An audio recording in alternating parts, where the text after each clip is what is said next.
Bom, então hoje vamos continuar nossa leitura do livro Teosofia. Vamos fazer uma pequena retrospectiva do que a gente fez, a gente leu da última vez. Nós lemos a introdução e nós lemos a natureza do homem até a página 29, foi isso? Então, nessa introdução, ele vai fazendo um convite para que a gente trilhe um caminho que ele chamou de senda cognitiva, para que a gente possa conhecer aí os mistérios ocultos. Mas ele diz que é importante, quando a gente se coloca para seguir esse caminho, ele diz que é muito importante que a gente tenha, então, que a gente observe os fatos, mas que a gente tenha pensamentos e sentimentos sadios, né?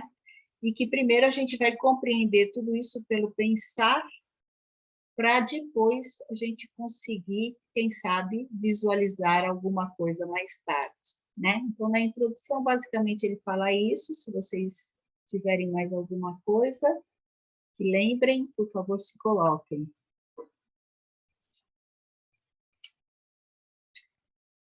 E daí ele entra no capítulo A Natureza do Homem. E aí ele fala que nessas páginas que nós lemos, ele fala que o homem tem essa tríplice natureza, corpo, alma e espírito. E ele vai explicando isso, trazendo bastante imagens para a gente, né? E ele diz que o corpo é aquele que diz respeito a esses fatos que nós observamos através das nossas percepções sensoriais. Então, o corpo tem a ver com essa percepção de si mesmo e a percepção do mundo lá fora. E ele até relaciona isso aos sentidos corpóreos. Daí ele diz que a alma é aquilo que associa essas coisas ao nosso existir, esses fatos ao nosso existir. Então, é aquilo que me agrada e me desagrada, né? Traz esses sentimentos em relação àquilo que eu observei. E o espírito é aquilo que se revela, né?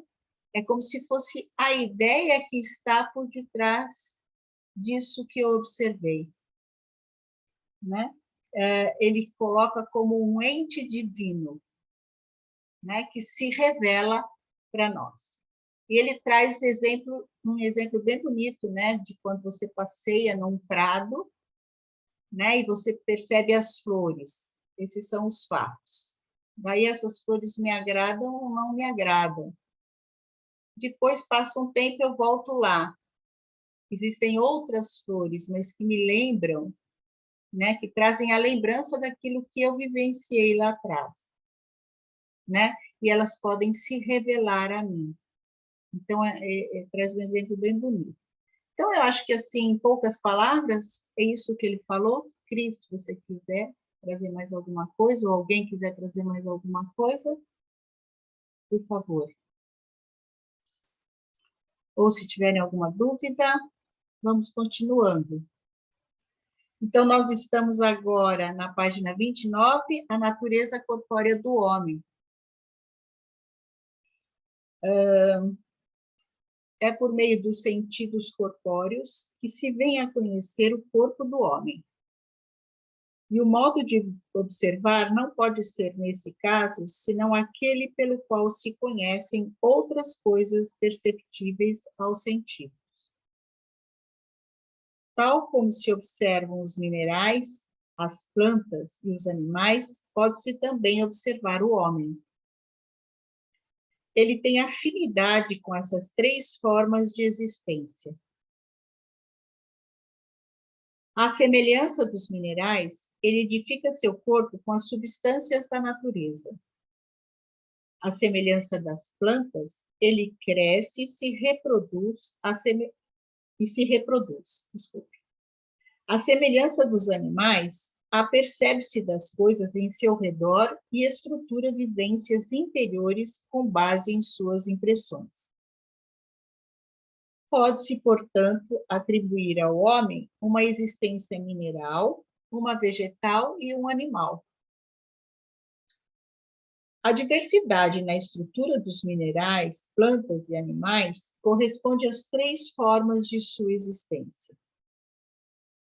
E essa estrutura, a forma, é o que se percebe com os sentidos, sendo unicamente o que se pode chamar de corpo. Entretanto, o corpo humano é diverso do corpo animal. Essa diversidade deve ser reconhecida por todos, sejam quais forem as concepções quanto ao parentesco do homem com os animais. Nem o materialista mais radical, que nega tudo que seja anímico, poderá deixar de subscrever a seguinte declaração de Carus, em sua organografia do conhecimento da natureza e do espírito. A estrutura mais íntima e sutil do sistema nervoso, e especialmente do cérebro, permanece um enigma insolúvel para o fisiólogo e anatomista. Porém, é um fato perfeitamente estabelecido que aquela concentração de formas vai se elevando cada vez mais no reino animal, alcançando no homem um grau mais alto do que em qualquer outro ser. Para o desenvolvimento espiritual do homem, esse fato é da maior significação. Aliás, podemos justamente declarar que já constitui uma explicação suficiente. Nos casos em que a estrutura do cérebro não se haja desenvolvido devidamente, denunciando uma certa pequenez e imperfeição, como nos microcéfalos e nos idiotas, é natural que nem se possa falar de elaboração de ideias e conhecimentos próprios, como tampouco de reprodução da espécie em pessoas cujos órgãos geradores tenham ficado atrofiados. Por outro lado, se é bem verdade que uma construção vigorosa e harmoniosa da pessoa em seu todo, e do cérebro em particular, não substituirá por si só o gênio. Em todo caso, constitui a primeira condição indispensável para o conhecimento superior. Tal como se atribuem ao corpo humano as 3 formas da existência, a mineral, a vegetal e a animal, deve-se atribuir-lhe ainda uma 4ª, a especificamente humana. Mediante sua forma mineral de existência, o homem tem afinidade com tudo o que é visível.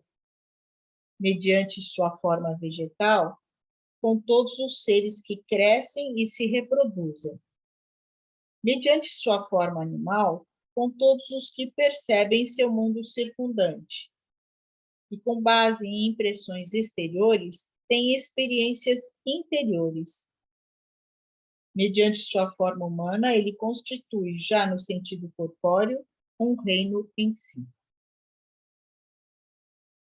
A natureza anímica do homem. Tudo bem até aí?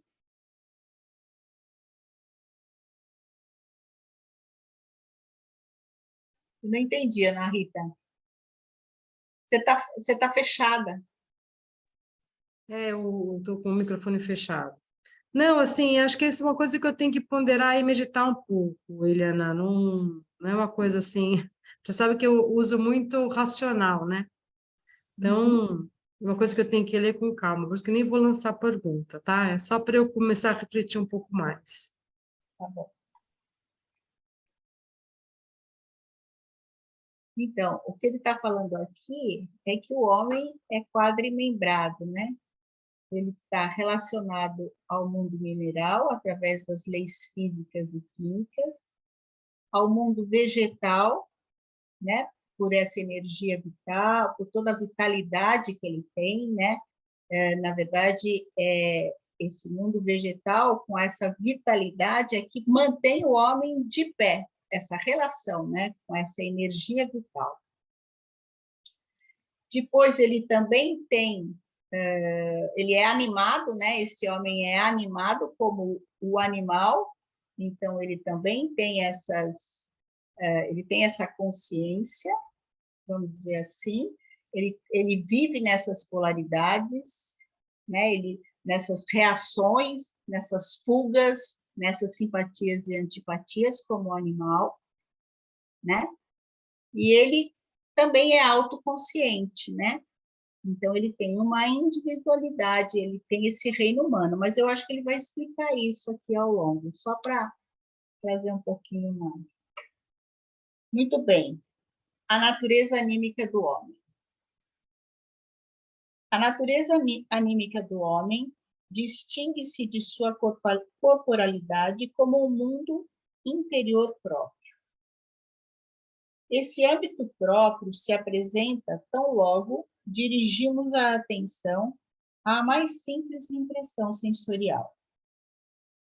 Ninguém pode saber a priori se outra pessoa experimenta essa mera sensação exatamente do mesmo modo como ela própria. É sabido que existem pessoas cegas em relação a cores. Elas só veem as coisas em diversos matizes de cinza. Outras são parcialmente daltônicas e, por isso, não conseguem perceber determinadas nuances de cores. A imagem do mundo proporcionada por seus olhos é completamente diversa daquela das pessoas ditas normais. E algo similar é mais ou menos válido para os outros sentidos. Já de partida, fica evidente que a mais simples impressão sensorial pertence ao mundo interior. Com os meus sentidos físicos, posso perceber a mesa vermelha que outra pessoa também percebe, mas não posso perceber a sensação que a outra pessoa tem do vermelho. Deve-se, portanto, designar a impressão sensorial como algo anímico. Quem se esclarece inteiramente sobre esse fato deixa logo de considerar as experiências interiores como meros processos cerebrais ou algo semelhante. À impressão sensorial junta-se de início o sentimento. Uma sensação dá ao homem prazer, outra desprazer. Trata-se de emoções de sua vida interior, anímica. Em seus sentimentos, o homem acrescenta um segundo mundo àquele que o influencia de fora. E a isso vem agregar-se ainda um terceiro, a vontade, mediante a qual o homem reage ao mundo exterior, imprimindo assim a esse mundo exterior seu ser interior. Em seus atos volitivos, a alma do homem como que jorra para o exterior. Os atos do homem diferem dos fenômenos da natureza externa por serem portadores de sua vida interior. Assim sendo, é a alma que se contrapõe ao mundo exterior como o elemento próprio do homem. Este recebe os estímulos do mundo exterior, porém constrói, de acordo com esses estímulos, o mundo próprio. A corporalidade torna-se o alicerce do anímico. Tudo bem?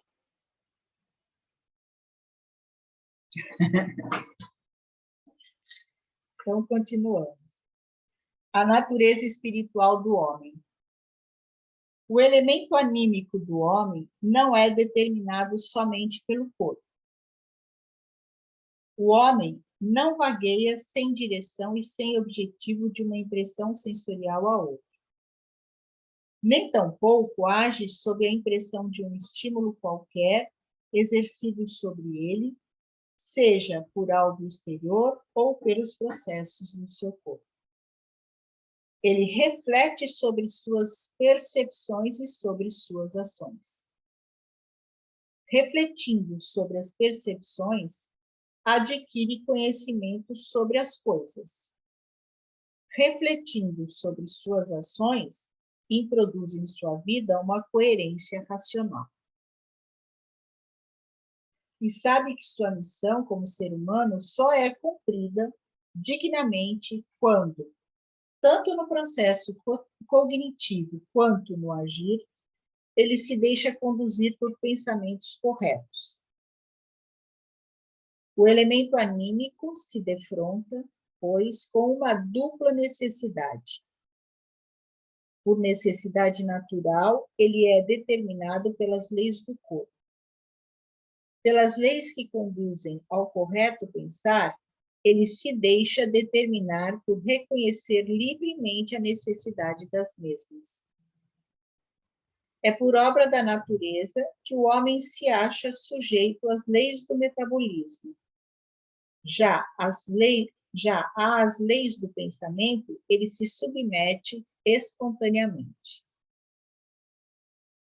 Com isso, o homem se torna participante de uma ordem superior, à que pertence por seu corpo. E essa ordem é a espiritual. Tão diverso quanto o corpóreo é do anímico, tão diverso é este, por sua vez, do espiritual. Enquanto se fala simplesmente das partículas de carbono, hidrogênio, nitrogênio e oxigênio que se movimentam no corpo, não se tem em vista a alma. A vida anímica só começa quando, em meio a esse movimento, surge a sensação: eu sinto sabor doce ou sinto prazer. Tampouco se tem em vista o espírito, quando se assiste apenas às experiências anímicas que perpassam o homem quando esse se entrega completamente ao mundo exterior e à vida de seu corpo. Esse elemento anímico constitui muito mais, somente a base para o espiritual, do mesmo modo como o corpóreo constitui a base para o anímico. O pesquisador da natureza lida com o corpo. O pesquisador do anímico, psicólogo, com a alma. E o pesquisador do espiritual com o espírito. Obter clareza sobre a diferença entre corpo, alma e espírito, refletindo a respeito de si mesmo, é uma exigência a quem queira esclarecer-se de modo pensante sobre a essência do homem.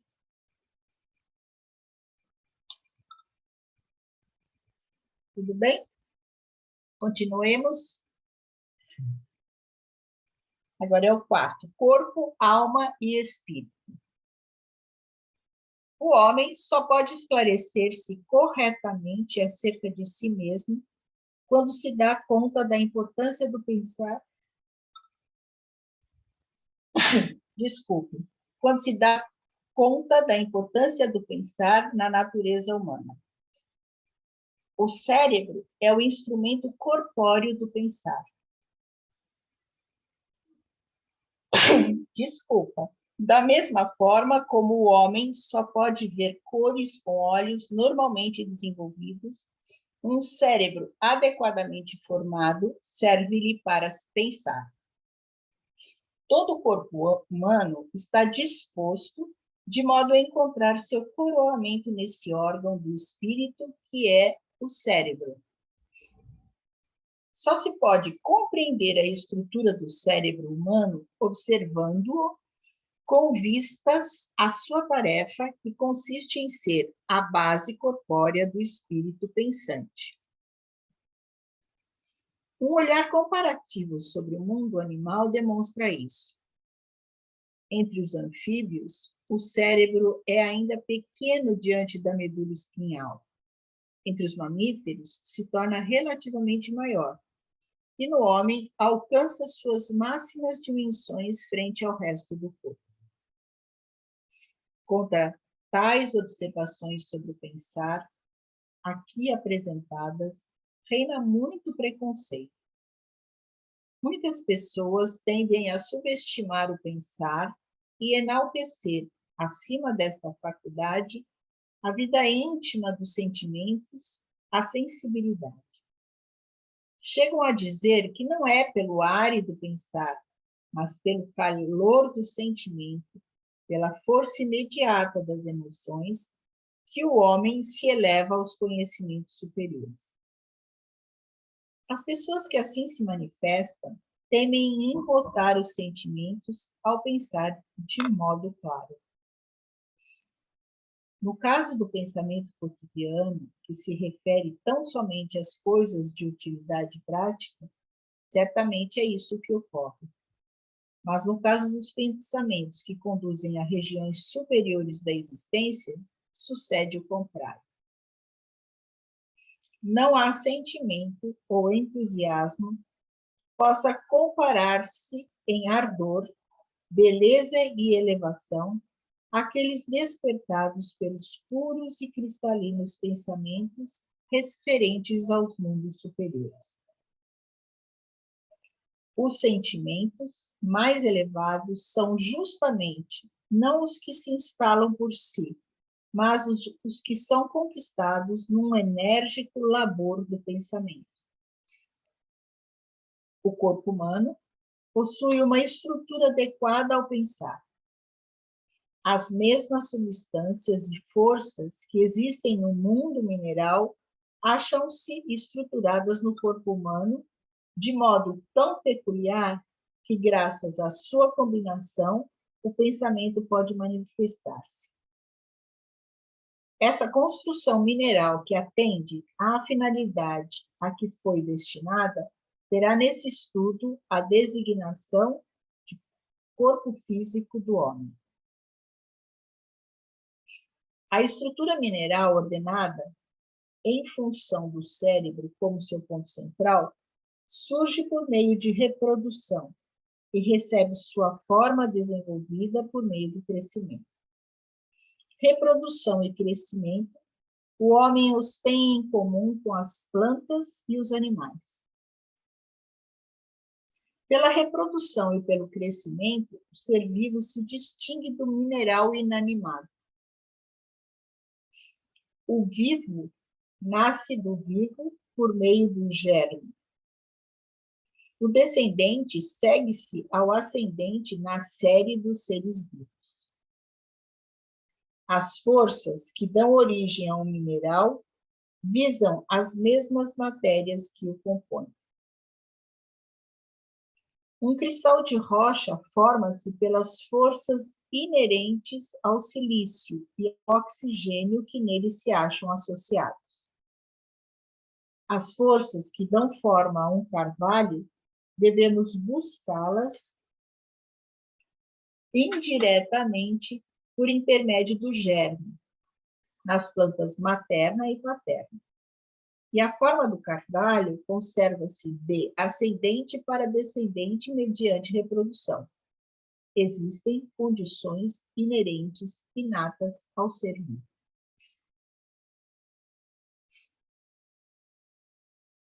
Foi uma concepção grosseira da natureza aquela que acreditava poderem os animais inferiores, até peixes, formar-se da lama.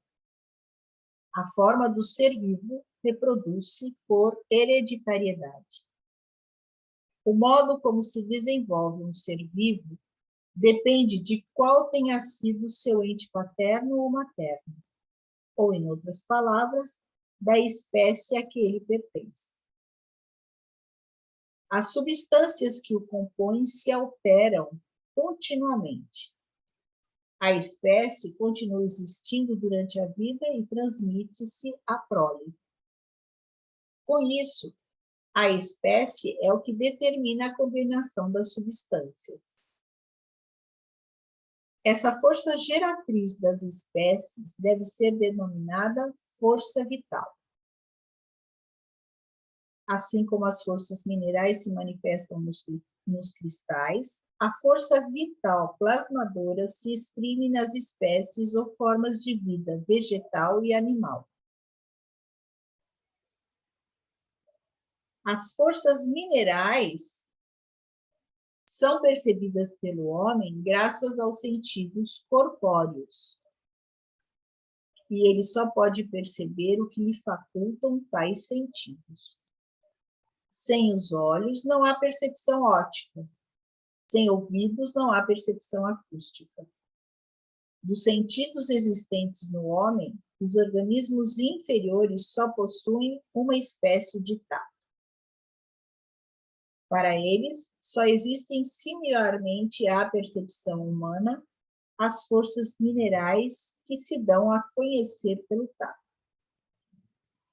Conforme o grau de desenvolvimento alcançado pelos sentidos entre os animais superiores, o mundo ambiente, que o homem também percebe, é mais rico e variado para eles.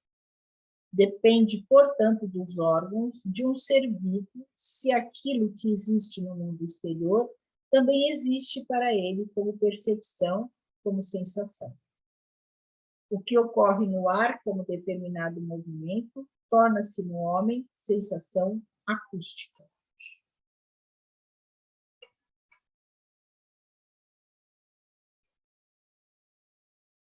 As manifestações da força vital não são percebidas pelo homem mediante os sentidos comuns.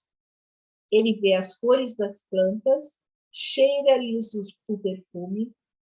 A força vital permanece oculta para esta observação.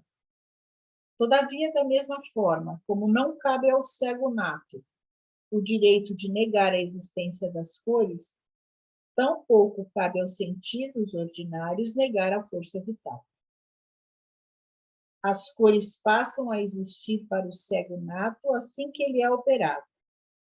Similarmente, passam a existir para o homem também como percepção, não apenas os indivíduos, mas as espécies de plantas e animais plasmadas pela força vital, uma vez descerrado nele o órgão para tal.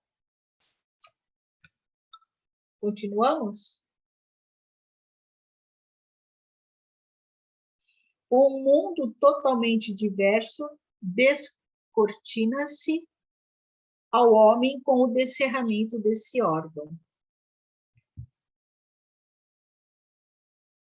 Agora, ele não mais percebe meramente as cores, os aromas e outras características dos seres vivos, mas também a própria vida desses seres vivos. Em cada planta, em cada animal, ele passa a perceber, além da forma física, a forma espiritual plena de vida. A fim de expressar isto, chame-se essa forma espiritual de corpo etérico ou corpo vital. Ana Rita. Ah, fala, Ana. É engraçado, Eliana, porque assim, para mim ficou tão evidente essa não é necessidade, a importância de você estar presente frente ao mundo, né? Você está atento ao mundo. Então, são essas percepções que vão dando essas vivências anímicas para a gente, é isso? Sim.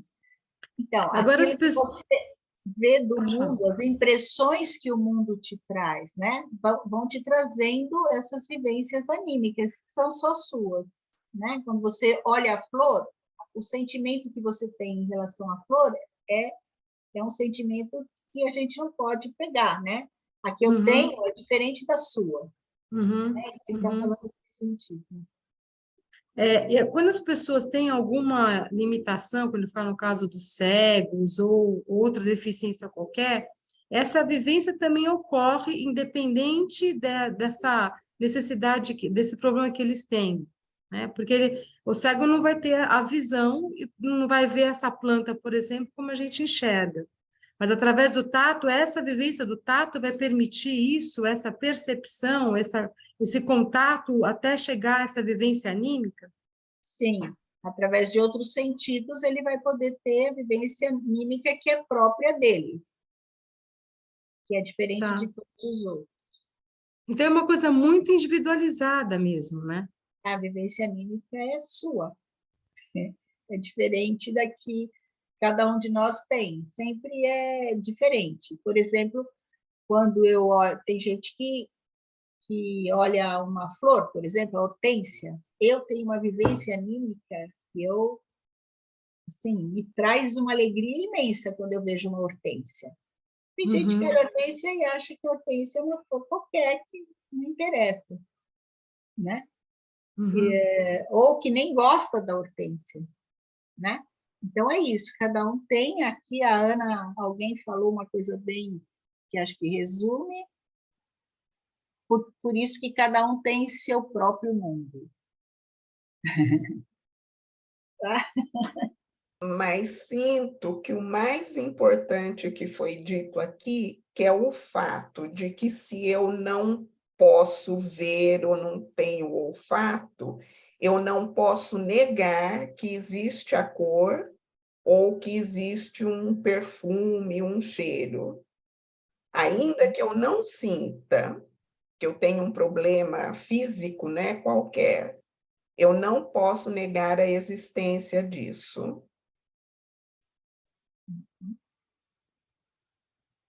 Obrigada, Eliana, obrigada, Cristina, e obrigada, Ana. Bom, aqui tem um adendo que ele vai falar um pouco sobre o corpo etérico. Acho que vale a pena a gente ler, né? Vamos ler? Dá tempo? Dá, né? Então, o autor do presente livro, ainda muito tempo após a redação do mesmo, periódico Das Reich, tomo 4, ano 1º, janeiro de 1917, chamou também o que vem aqui designado como corpo etérico ou vital de corpo das forças formativas. Viu-se induzido a dar-lhe esse nome por acreditar nunca ser bastante o que se pode fazer para evitar a possível confusão entre o corpo etérico, aqui indicado, e a força vital das antigas ciências naturais.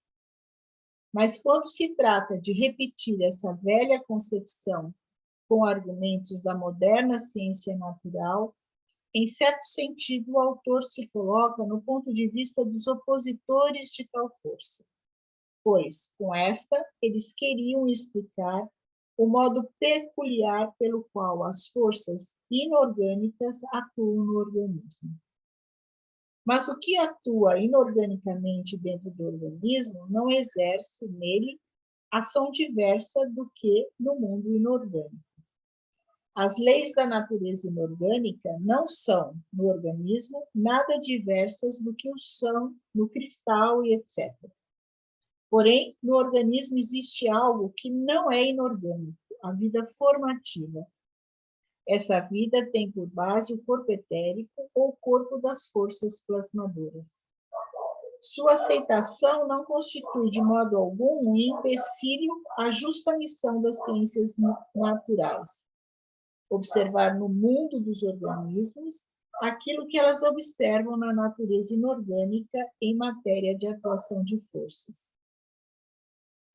E recusar-se a imaginar essa atuação de forças sendo alterada dentro do organismo por uma força vital específica é algo que uma verdadeira ciência espiritual também considera justificado. O pesquisador do espírito fala de corpo etérico na medida em que no organismo se manifesta algo diverso do que no inanimado. Apesar de tudo isso, o presente autor não se sente de modo algum induzido a substituir nesse livro o termo corpo etérico pelo outro corpo de forças formativas, pois dentro de todo o presente contexto está excluído, para quem queira ver, algum mal-entendido. Tal mal-entendido só pode ocorrer quando o termo é utilizado numa explanação incapaz de mostrar esse contexto. Veja-se também no que é dito no fim desse livro sob o título Notas Avulsas e Complementares. Muito bem. Continuamos? mais um pouquinho, né? Ao pesquisador da vida espiritual, estas coisas apresentam-se do seguinte modo. Para ele, o corpo etérico não é simplesmente um resultado das substâncias e forças do corpo físico, mas uma entidade real e autônoma que conclama à vida as citadas substâncias e forças. É no sentido da ciência espiritual que se fala ao dizer que um corpo puramente físico, por exemplo, um cristal, tem sua forma graças às forças físicas formativas inerentes ao ser inorgânico. Um ser vivo não tem sua forma em virtude dessas forças, pois se desagrega logo que a vida o abandona e fica entregue somente às forças físicas. O corpo vital é uma entidade por cujo intermédio, a cada momento da vida, o corpo físico vai sendo preservado da desagregação.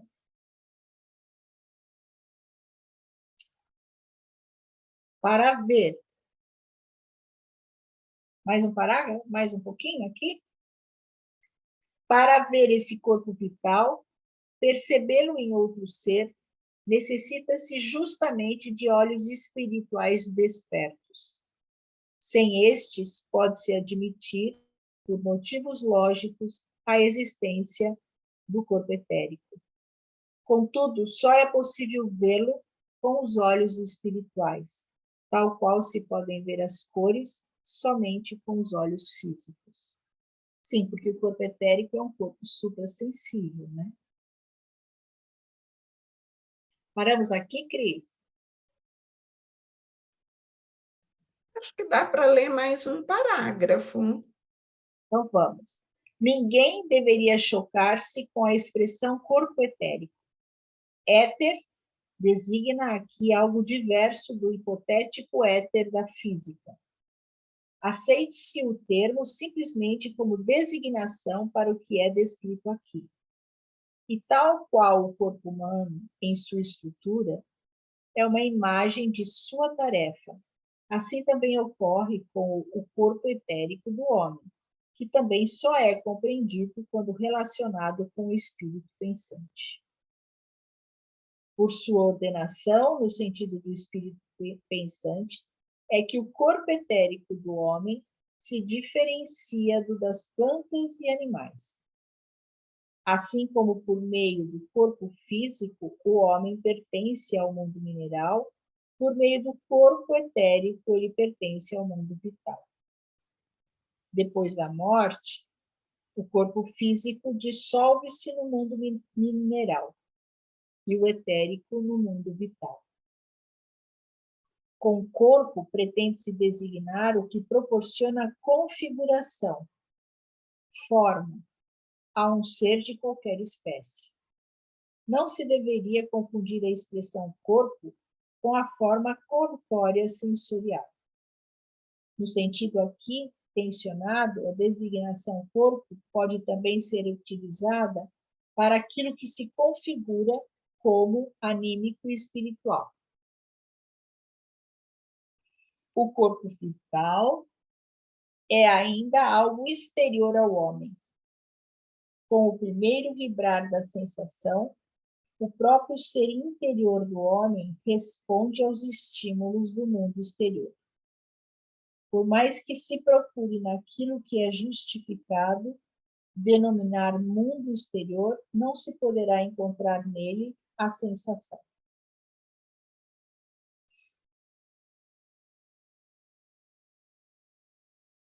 Paramos por aqui? Lemos bastante, não?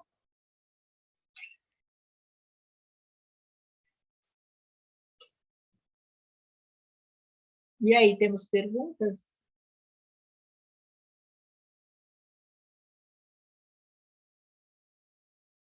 Não, acho que está tudo tranquilo. Rosana? Não, Maravilhoso, vou reler. tá bom. Bom, então acho que terminamos. né? Nos vemos na próxima semana. Tá bom? Um beijo para vocês, até a próxima. Boa Beijo, semana. obrigada. Obrigada. Beijos, boa Obrigada. semana Boa para semana. todos. Obrigada. Tchau. Até breve. Obrigada.